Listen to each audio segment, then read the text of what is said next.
ઠંડીનો ચમકારો વધુ જોવા મળી રહ્યો છે। વહેલી સવારથી ઠંડી ફૂલ ગુલાબી ઠંડીનો અનુભવ થઈ રહ્યો છે। કડકડતી ઠંડી પડી રહી છે અને ઠંડીથી લોકો ઠૂંઠવાયા છે। તો ગુજરાતમાં ઠંડીનો ચમકારો વધ્યો, જેમાં ઉત્તર પૂર્વના પવનો ફૂંકાતા ઠંડીમાં વધારો થયો।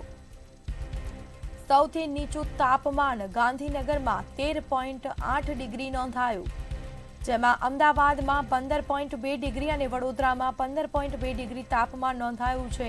રાજકોટમાં 14.8 ડિગ્રી તો કેશોદમાં 15.8 ડિગ્રી તાપમાન।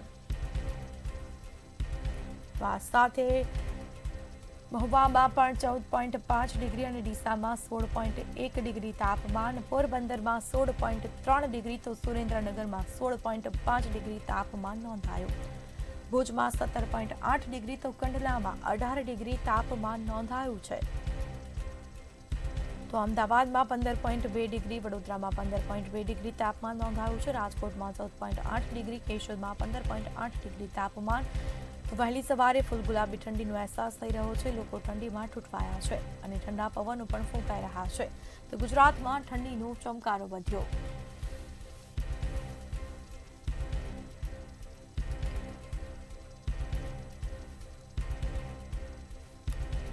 સૌથી નીચું તાપમાન ગાંધીનગરમાં નોંધાયું છે 13.8 ડિગ્રી, અમદાવાદમાં 15.2 ડિગ્રી તો વડોદરામાં 15.2 ડિગ્રી તાપમાન નોંધાયું।